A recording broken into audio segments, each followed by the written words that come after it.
Previous class में हमने पढ़ा था कि how we can change the state of matter, जिसमें पार्ट ए में हमने देखा कि how solid, that is we have taken example of water cubes को लिक्विड में कैसे कन्वर्ट कर सकते हैं, जिसमें हमने की तीन टर्मिनोलॉजीज देखी थी।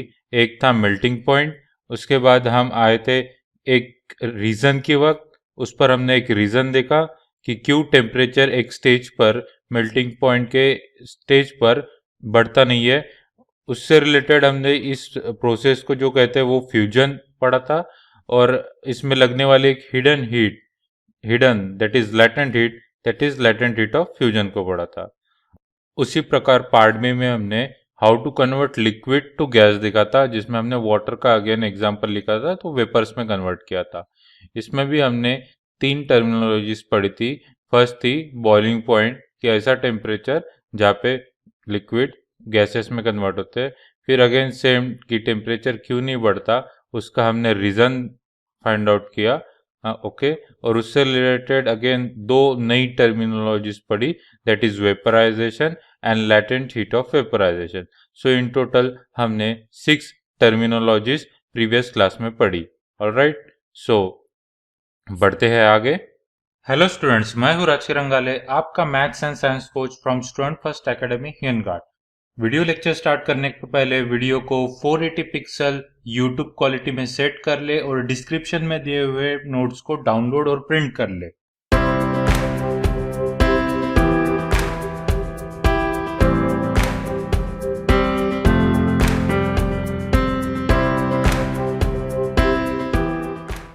सो इन क्रक्स हमें क्या पता चला कि टेम्परेचर के कारण हम स्टेट ऑफ मैटर चेंज कर सकते हैं। ऑलराइट, सो नटशेल में हमें क्या पता चला कि स्टेट ऑफ मैटर जो है वो टेम्परेचर के कारण चेंज कर सकते हैं। अभी हर डेफिनेशन में आपने देखा कि प्रेशर भी एक ऐसी टर्म है जो हमेशा आती थी, एट गिवन एटमॉस्फेरिक प्रेशर, और इसी को आज हमें देखना है।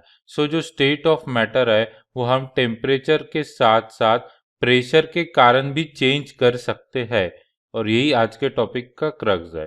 ओके, सिमिलरली जब भी हमने देखा कि टेम्परेचर जब भी हमने बढ़ा है तो उससे काइनेटिक एनर्जी बढ़ी है, और इसका रिवर्स भी ट्रू है कि किसी चीज की अगर हम काइनेटिक एनर्जी बढ़ाते हैं तो उसका टेम्परेचर भी बढ़ता है। इसका बेस्ट एग्जांपल है कि आप जॉगिंग या रनिंग करने जाओ, जैसे जैसे आप मोशन में जाते हैं, जैसे जैसे आप रनिंग करते हैं, आप देखोगे कि आपका जो बॉडी टेम्परेचर है, ओके, आपका जो बॉडी टेम्परेचर है वो इंक्रीजिंग होते रहता है। सो इसका रीजन क्यों है? क्योंकि आप दौड़ रहे हैं, भाग रहे हैं, जॉगिंग कर रहे हैं, मतलब आप काइनेटिक्स कर रहे हैं। इसके कारण आपकी काइनेटिक एनर्जी बढ़ती है, और एनर्जी बढ़ने के कारण बॉडी का टोटल हीट जो है वो बढ़ता है। सो ये है इस सभी डिस्कशन का क्रक्स।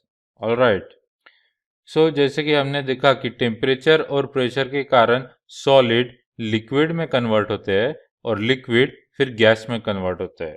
लेकिन कुछ सब्सटेंस ऐसे होते हैं जो डायरेक्ट सॉलिड से गैसेस स्टेट में कन्वर्ट होते हैं बिना लिक्विड स्टेट में जाए हुए। ओके, इस प्रोसेस को, okay, that directly from solid state to gases state में जाते हैं, इस प्रोसेस को हम सब्लिमेशन कहते हैं। ये एक नई टर्मिनोलॉजी है जो आपको अपने टर्मिनोलॉजीज की लिस्ट में ऐड करनी है। तो ये सब्लिमेशन प्रोसेस क्या होती है या इसकी डेफिनेशन क्या है?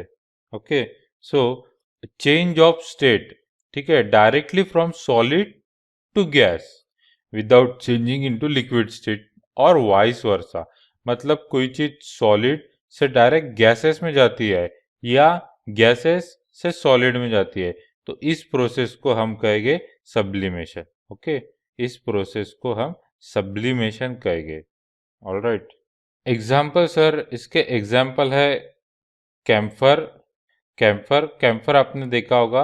कैम्पर को अब आप जब भी जलाते हैं, कैम्पर को जब भी हम लाइक ऑफ मैच स्टिक से जलाते हैं तो ये डायरेक्ट गैसियस वेपर में चले जाता है। ओके, उसके बाद अमोनियम क्लोराइड है, उसके बाद ड्राई आइस मतलब solid CO2 using stage performance.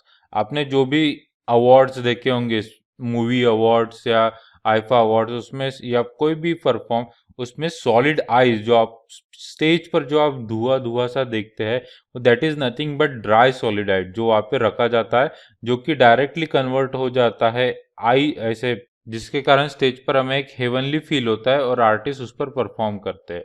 Alright, so this was all about sublimation, the process called as sublimation, in which the solid substance get directly converted into gaseous or gaseous substance gets converted back to solid.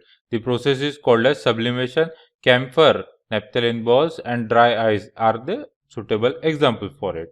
Now let us move on this pressure. We have been seeing it in every definition. Now let us see how we can change the state using pressure. तो हमारा next topic of discussion है effect of pressure on state, state of matter पर pressure का क्या effect है। Alright, अभी तक हमने इफेक्ट ऑफ टेम्परेचर देखा सर, कि जैसे टेम्परेचर बढ़ाएंगे वैसे स्टेट चेंज होगा, उसी प्रकार घटाएंगे तो स्टेट रिवर्स बैक होगा। तो क्या सेम चीज प्रेशर पर भी लागू है? क्या प्रेशर से भी हम स्टेट का, क्या प्रेशर से भी हम जो स्टेट है मैटर का वो चेंज कर सकते हैं? So the answer to this is yes, yes we can definitely do that. हर डेफिनेशन में हमने एक वर्ड देखा था कि एट एटमॉस्फेरिक प्रेशर। तो अर्लियर सिनारियो जो केस 1 था, आइस क्यूब्स को लिक्विड में किया और लिक्विड को फिर वेपर्स में किया, उसमें हमने 2 टेम्परेचर देखे थे सर। कौन से 2 टेम्परेचर? एक 0 डिग्री सेल्सियस पर हो रही थी प्रोसेस जो कि थी मेल्टिंग पॉइंट, और एक थी 100 डिग्री सेल्सियस पर जो कि थी बॉइलिंग पॉइंट। लेकिन ये टेम्परेचर फिक्स नहीं है सर। इन दोनों केस में हमने जो प्रेशर लिया था, इन दोनों केस में जो प्रेशर अज्यूम किया था वो डिफॉल्ट प्रेशर था जो कि एटमॉस्फेरिक प्रेशर था। अब इस एटमॉस्फेरिक प्रेशर पर 0 डिग्री सेल्सियस और 100 डिग्री सेल्सियस टेम्परेचर एकदम सुटेबल है। इस एटमॉस्फेरिक प्रेशर के लिए ये रेटिंग्स है टेम्परेचर की जिस पर ये मेल्टिंग पॉइंट और बॉइलिंग पॉइंट की प्रोसेस होती है। लेकिन अगर ये प्रेशर किसी कारण हमने चेंज कर दिया जाए तो ये टेम्परेचर भी चेंज होते हैं। कहने का मतलब ये है कि प्रेशर भी चेंज ऑफ स्टेट पर उतना ही इफेक्ट करता है जितना कि चेंज ऑफ टेम्परेचर करता है। ऑलराइट, तो देखते हैं कि प्रेशर कैसे चेंज करता है स्टेट ऑफ मैटर। तो इसका जो बेसिस है उसे हम पहले स्टडी कर लेते हैं। अभी स्टेट ऑफ मैटर का जो चेंज होता है वो उसका बेसिक्स क्या है कि अगर इंटरमोलिकुलर डिस्टेंस 2 पार्टिकल्स का बहुत कम है तो हम इसे सॉलिड कहते हैं। अगर ये डिस्टेंस इंक्रीज हो जाता है किसी कारण के कारण, से टेम्परेचर या प्रेशर, तो हम इसे लिक्विड कहते हैं। अगर ये डिस्टेंस और ज़्यादा इंक्रीज हो जाता है तो हम इसी चीज को गैसेस कहते हैं। इन शॉर्ट, ये जो इंटरमोलिकुलर डिस्टेंस है बिटवीन 2 कॉन्स्टिट्यूएंट पार्टिकल, ये डिफरेंशिएट करता है कि स्टेट ऑफ मैटर सॉलिड है या लिक्विड है या गैसेस है। ऑलराइट, अभी इस सिनारियो को कंसिडर करें कि अगर हम प्रेशर लगा के, इस चीज पर अगर प्रेशर लगा के ये जो डिस्टेंस है वो अगर कम करते हैं तो ये डेफिनेटली लिक्विड में जाएगा। ओके, सिमिलरली अगर हम ही सिनारियो को ये इन दोनों पर अगर प्रेशर लगाते हैं और इन दोनों को और कंप्रेस करते हैं तो ये डेफिनेटली सॉलिड में जाएगा। तो ये है प्रेशर का पूरा खेल। प्रेशर को हम किस तरह से यूज कर सकते हैं change of state of matter के लिए? कुछ इस प्रकार, प्रेशर लगाओ, इंटरमोलिकुलर डिस्टेंस को कम करो और उसको गैसेस स्टेट से लिक्विड, सिमिलरली सेम प्रोसेस करके उसको लिक्विड स्टेट से गैसेस स्टेट में कन्वर्ट करो। ओके, सो जो डिफरेंस है वेरियस स्टेट्स ऑफ मैटर में वो उनके डिस्टेंस के कारण है, कांस्टेंट पार्टिकल के बीच में डिस्टेंस। और इसी को अगर हम कॉम्प्रेस करते हैं प्रेशर लगा के, by putting pressure, if we compress this gas so the particles will come closer and closer and thus we can have change of state of matter। ऐसे हम डायग्रामेटिकली समझ लेते हैं। ये फिगर से हम एक्सप्लेन करके कि कैसे प्रेशर के कारण change of state of matter होता है। कंसिडर करें कि एक सिलेंडर है, ओके, से एलपीजी सिलेंडर आपके घर में जो आता है, और उसमें पार्टिकल्स है और ऊपर हमने लगाया पिस्टन। ओके, पिस्टन को हम ऊपर या नीचे कर सकते हैं और इस पिस्टन के कारण ही हम इसका प्रेशर बढ़ा सकते हैं या घटा सकते हैं। सो कंसिडर करें कि ये गैसेस स्टेट में है। ऑलराइट, हमने क्या किया है, पिस्टन को नीचे नीचे हमने प्रेस करना स्टार्ट कर दिया है, जिसके कारण ये पार्टिकल्स जिनके बीच में से ये इंटरमोलिकुलर डिस्टेंस ज़्यादा है, इस पर हमने प्रेशर को एग्जर्ट करना स्टार्ट किया है, जिसके कारण क्या होता है कि ये जो इंटरमॉलिक्यूलर डिस्टेंस है अब इन दोनों के बीच का, ये कम कम होने लगता है, जो कि बेसिस है इनके स्टेट ऑफ मैटर के कारण। हमने इस प्रेशर को, ओके, जो प्रेशर का एप्लीकेशन किया है इसे इंक्रीजिंग ऑर्डर में रखा है और प्रेशर को जो है और ज़्यादा बढ़ाया है, जिसके कारण इनका इंटरमॉलिक्यूलर डिस्टेंस इतना कम हो जाता है कि अभी ये गैस से लेकर कन्वर्शन हो जाता है इनका लिक्विड में। ओके, सो कॉम्प्रेस्ड फॉर्म में अगर आप गैस को कॉम्प्रेस्ड करो तो वो लिक्विड फॉर्म में कन्वर्ट होता है, और यही बेस होता है आपके घर में जो एलपीजी सिलेंडर्स यूज होते हैं कुकिंग में, उसमें यही होता है। उसमें जो गैस होती है उसका ब्यूटेन होता है, नाम ब्यूटेन या आइसोब्यूटेन, जिसको कॉम्प्रेस्ड करके लिक्विड फॉर्म में सिलेंडर में ऑलमोस्ट रखा जाता है। और जब भी हम नॉब ओपन करते हैं गैस का, उस पर का प्रेशर रिलीज हो जाता है और वो return back to gases state हो जाता है, जो हमें फ्लेम मिलती है बर्नर के ऊपर। सो ये है बेसिस। ऑलराइट, सो प्रेशर लगाने के कारण जो डिस्टेंट पार्टिकल होते हैं they come closer and they just liquefy the gas. So nutshell में हम क्या कह सकते हैं कि एप्लीकेशन ऑफ प्रेशर से स्टेट ऑफ मैटर जो है वो डिटरमाइंड होता है कि वो सॉलिड रहेगा कि लिक्विड रहेगा कि गैस। अगर गैस है आप प्रेशर को बढ़ाते हैं तो वो कन्वर्ट हो जाएगा लिक्विड में। अगर लिक्विड है आप प्रेशर को फिर से बढ़ाते हैं तो वो कन्वर्ट हो जाएगा सॉलिड में। Alright, so pressure also plays an important role in determining the state of matter. Okay, सो अभी तक हमने जो पढ़ा है, जो भी टर्मिनोलॉजीज पढ़ा है, उसका हम एक समराइजेशन लेते हैं। ये डायग्राम उस डायरेक्शन में काफी इंपॉर्टेंट है। ओके, हमने स्टेट केस नंबर 1 में हमने हीट देकर सॉलिड को लिक्विड स्टेट में कन्वर्ट किया था। इस प्रोसेस को फ्यूजन कहते हैं। इसमें यूज होने वाली जो लास्ट स्टेज पर हीट है उसे लैटेंट हीट ऑफ फ्यूजन हमने पढ़ा था। Alright, latent heat of fusion. उसके बाद लिक्विड स्टेट से अगर कोई चीज हम गैसेस स्टेट में कन्वर्ट करते हैं तो उसे वेपराइजेशन कहते हैं। ओके, और इसी में जो हमने लैटेंट हीट पढ़ी थी वो लैटेंट हीट ऑफ वेपराइजेशन करके हमने डेफिनेशन पढ़ी थी। उसी प्रकार अगर हमने फिर सब्लिमेशन के बारे में पढ़ा था, अगर कोई सब्सटेंस सॉलिड से लिक्विड होकर गैसेस न होते हुए डायरेक्ट गैसेस स्टेट में जाए या गैसेस स्टेट से सॉलिड स्टेट में जाए तो उसे हम सब्लिमेशन, ये टर्मिनोलॉजी कहते हैं। ओके, अभी फ्यूजन का अगर रिवर्स किया जाए, मतलब लिक्विड से सॉलिड, तो डेफिनेटली सॉलिडिफिकेशन उसे कहेंगे कि लिक्विड का कन्वर्जन हम सॉलिड में कर रहे थे, इसलिए सॉलिडिफिकेशन कहेंगे, जो कि फ्यूजन का एग्जैक्टली रिवर्स प्रोसेस है। सिमिलरली अगर वेपराइजेशन का रिवर्स प्रोसेस करेंगे तो उसे कंडेंसेशन, ये वर्ड कहते हैं। मगर अगर कोई गैस है और गैस का हम लिक्विड ड्रॉपलेट्स में कन्वर्ट करते हैं तो उस प्रोसेस को कंडेंसेशन कहते हैं। ऑलराइट, सो आपको ये सभी टर्मिनोलॉजीज याद रखनी है। फर्स्ट है फ्यूजन, ओके, इससे रिलेटेड तो आपको ये सभी टर्मिनोलॉजीज याद रखनी है। फर्स्ट है फ्यूजन, ओके, इससे रिलेटेड थी अपनी latent heat of fusion. Then थी वेपराइजेशन, इससे रिलेटेड है latent heat of vaporisation. Similarly sublimation third process थी, और इनकी जो रिवर्स प्रोसेस है सॉलिडिफिकेशन और कंडेंसेशन। सिमिलरली आपको बॉइलिंग पॉइंट याद रखना है, मेल्टिंग पॉइंट भी याद रखना है। ऑलराइट, सो ये सब टर्मिनोलॉजीज इंपॉर्टेंट है और रिपीटेडली पूछी जाती है, फर्दर क्लासेस में भी ये आपको काम आएगी। ऑलराइट, बढ़ते हैं आगे, तो लेते हैं क्वेश्चन पेज नंबर 9 पर।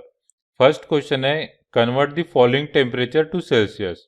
मतलब हमें दिया है केल्विन में, ओके, के फॉर केल्विन, और हमें करना है कन्वर्ट सेल्सियस में। तो एक आप हमेशा ध्यान में रखिए कि 0 डिग्री सेल्सियस मतलब 273 केल्विन। ओके, तो अगर सेल्सियस में है और केल्विन में कन्वर्ट करना है तो फिर 1 डिग्री सेल्सियस हो जाएगा 274 केल्विन। ओके, तो मतलब इन शॉर्ट अगर सेल्सियस में है और आपको केल्विन में कन्वर्ट करना है तो आपको जस्ट ऐड करना है 273। अभी इस क्वेश्चन में हमें इसका रिवर्स प्रोसेस करना है कि केल्विन में दिया है और हमें सेल्सियस में चाहिए, तो हम ऐसे केस में क्या करेंगे, सब्सट्रैक्ट करेंगे 273। ओके, तो ये आप एक ध्यान में रखिए कि सेल्सियस टू केल्विन करना है तो क्या करना है और केल्विन टू सेल्सियस करना है तो क्या करना है। ओके, 0 डिग्री सेल्सियस मतलब 273 केल्विन।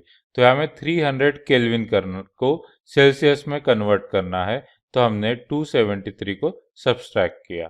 ओके, जिसका आंसर आ गया हमारा 27 डिग्री सेल्सियस। सिमिलरली 573 केल्विन है, अगेन इसको भी हमें सेल्सियस में कन्वर्ट करना है। सो केल्विन से सेल्सियस के लिए 273 हम सब्सट्रैक्ट करेंगे, आंसर आ जाएगा आपका 300 degree Celsius. Next question, what is the physical state of water at, ये टेम्परेचर दिए है और इसमें हमें वाटर का फिजिकल स्टेट ऑफ मैटर मतलब स्टेट क्या रहेगा वो पूछा है। Okay, so 250 degree Celsius is definitely greater than 100 degree Celsius, और 100 डिग्री सेल्सियस पर ही हमें पता है कि वाटर जो है वेपर्स में कन्वर्ट हो जाते हैं, गैसेस स्टेट में कन्वर्ट हो जाते हैं। ओके, और सिमिलरली 100 डिग्री सेल्सियस का क्या सिनारियो है? 100 डिग्री सेल्सियस में हमें पता है कि this is like state of transition है, ये स्टेट ऑफ ट्रांजिशन है जिसे हम वेपराइजेशन भी कहते हैं। ओके, यहाँ पे हमें इस सेम टेम्परेचर पर हमें पता है कि कुछ जो पार्टिकल्स है वो लिक्विड स्टेट में रह गए, सिमिलरली कुछ जो पार्टिकल्स है जिन्होंने लैटेंट हीट एब्जॉर्ब कर लिए वो गैसेस स्टेट में कन्वर्ट हो जाएंगे। तो इन शॉर्ट 100 डिग्री सेल्सियस पर कुछ पार्ट हमें लिक्विड स्टेट में और कुछ पार्ट हमें गैसेस स्टेट में मिलेगा, और 250 डिग्री सेल्सियस पर डेफिनेटली हमें गैसेस स्टेट पर मिलेगा। तो इसका आंसर होगा कि 250 डिग्री सेल्सियस पर हमें गैसेस स्टेट पर मिलेगा। Okay, because it is beyond boiling point, और 100 डिग्री सेल्सियस पर हमें ये ट्रांजिशन स्टेट है, तो ये both liquid and gases state में मिलेगा। Alright, for any substance why does the temperature remain constant during the change of state? तो ये तो हमने काफी डिटेल में पढ़ा है, इनफैक्ट यही बेसिस है लैटेंट हीट का। ओके, तो इसका रीजन क्या है कि लैटेंट हीट के कारण होता है, जो भी हम हीट देते हैं टेम्परेचर को बढ़ाने के लिए वो यूज हो जाती है सब्सटेंस को ट्रांसफॉर्म करने के लिए, उसका स्टेट ट्रांसफॉर्म करने के लिए। तो ये लैटेंट हीट के कारण है, तो जो हम हीट देते हैं वो ट्रांसफॉर्म करने के लिए, सब्सटेंस को ट्रांसफॉर्म करने के लिए यूज होती है, इसलिए टेम्परेचर जो है इस स्टेट ऑफ ट्रांजिशन में इस बदलते हुए दौर में कांस्टेंट रहता है। Okay, next question, suggest a method to liquefy atmospheric gas. Okay, gas state में है और हमें लिक्विड स्टेट में चाहिए। ओके, तो चेंज ऑफ स्टेट किस किस रीजन के कारण हम कर सकते हैं? एक तो हम टेम्परेचर से कर सकते हैं और दूसरा प्रेशर से कहते हैं। हमें पता है कि अगर हम प्रेशर को बढ़ाते हैं किसी भी गैस पर तो वो लिक्विफाई हो जाता है। तो ये हो गया जस्ट जो हमने पढ़ा है, ओके, पार्ट बी में जो इफेक्ट ऑफ प्रेशर में। और टेम्परेचर में अगर करना है तो हमें क्या करना है, टेम्परेचर को डिक्रीज करना पड़ेगा।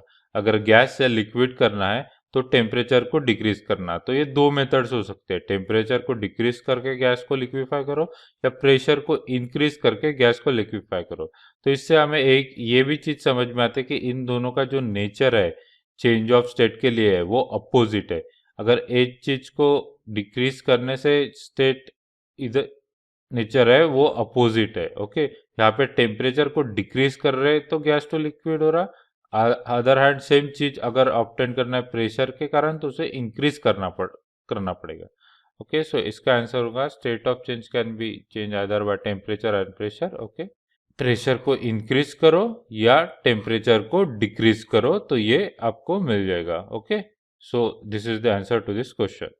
So let us get revised. Today we have understood that change of state of matter can be achieved either with temperature or with pressure. Alright. We have also seen one terminology called as sublimation, where a substance directly changes from solid state to gaseous state or gaseous state to solid state. The example to this are camphor that we use at home in puja. Similarly, the dry ice that we usually see on stage performance that gives us heavenly feeling. All right, next what we have seen today is how the pressure can change the state of matter. The main basis of this discussion was how can we decrease the distance between the constant particle. To understand it, we have taken example of a piston and cylinder. We went on applying pressure with increasing order on the piston, causing the intermolecular distances to go on decreasing, thus converting the gas to the solid state by decreasing the constituent particle intermolecular distance. Next, we came to an important diagrammatic representation of all the terminologies that we have been studying, including fusion and latent rate of fusion, then vaporization and latent rate of vaporization, then the just process that we have revised called as sublimation, and there are reverse processes known as solidification and condensation. The definitions are not important. Next, we have seen the question and answer on page number 9, that to convert the degree Celsius into Kelvin, we always subtract. Okay. Similarly, if they are next, we have seen question and answer, where for this question we came to the conclusion that if you want to convert the Celsius to Kelvin, you add 273 degree. If you want to do the reverse, that is converting the Kelvin to Celsius, you subtract 273 degree. Okay. Then we have seen that at 250 degrees Celsius, the water will definitely in gaseous state. However, at 100 degrees Celsius, that is the stage of vaporization, it can either be in solid, some of it will be in solid, while the other part will be in liquid. The particles or molecules, those who have accepted the latent heat. Okay. Then the next question was the why the temperature remained constant, that we have repeatedly studied in earlier 2 slides. It is because of latent heat. Whatever is the heat we supply to increase the temperature is actually used to change the state of matter at this point. Okay. So hence the temperature remains constant. And then we have to suggest a method that how to convert the atmospheric gas to the liquid state, where we have seen that this can be done either by increasing the pressure or by decreasing the temperature. Also you can do this process. All right. Lecture यही ख़त्म करते हैं। I hope इससे आपको मदद होगी। मिलते हैं अगले लेक्चर में, तब तक के लिए goodbye and enjoy studying.